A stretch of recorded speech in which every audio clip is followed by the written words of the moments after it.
السلام علیکم۔ آج ہم کریں گے اسم نکرہ کی اقسام۔ اسم نکرہ کی تقریباً 6 اقسام ہیں: اسم ذات، اسم حاصل مصدر، اسم حالیہ، اسم فاعل، اسم مفعول اور اسم استفہام۔ سب سے پہلے آتی ہے اسم ذات۔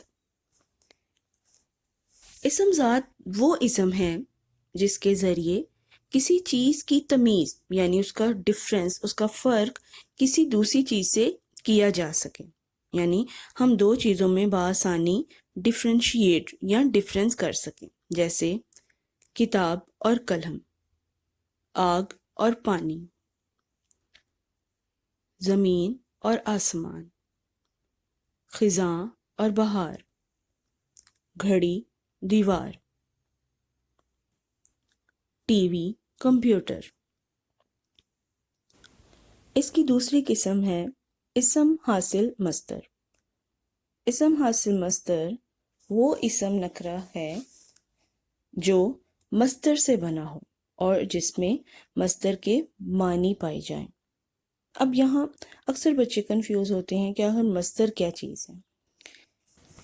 تو مصدر وہ لفظ ہے جو فعل سے تو بنا ہو، یعنی ورب سے بنا ہو، لیکن اس میں زمانے کے لحاظ سے کوئی معنی نہ پایا جائے۔ مثلاً ملنا سے ملاپ، پڑھنا سے پڑھائی، لکھنا سے لکھائی، پکڑنا سے پکڑ وغیرہ، یہ سب اسم حاصل مصدر کی مثالیں ہیں۔ اس کے بعد ہمارے پاس آتا ہے اسم نکرہ کی اقسام، اسم حالیہ۔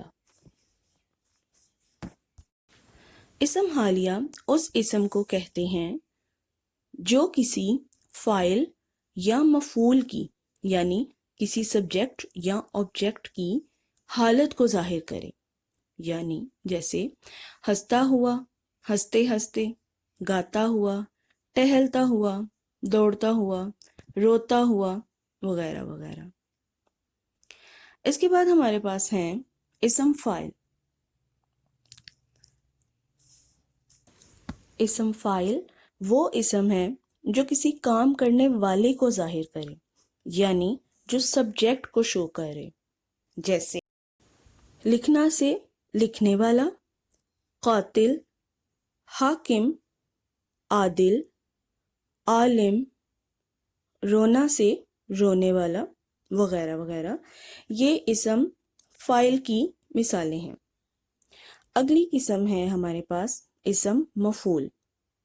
اسم مفعول وہ اسم ہے جس پر کوئی کام کیا گیا ہو، یعنی جو سبجیکٹ کو شو کرے۔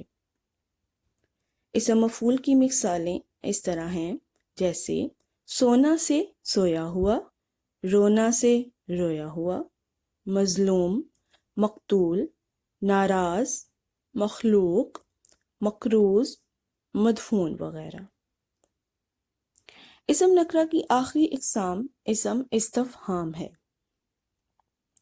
اسم استفہام وہ اسم ہے جس میں کچھ سوال کرنے یا معلوم کرنے کے معنی پائے جائیں، جیسا کہ کون، کب، کہاں، کیا، کیسے، کیوں وغیرہ۔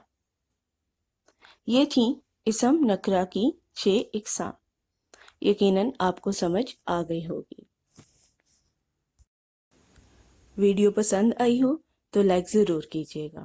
چینل کو اگر سبسکرائب نہیں کیا تو ابھی کر دیجیے گا، اور اس ویڈیو کو اپنے دوستوں کے ساتھ شیئر ضرور کیجیے گا۔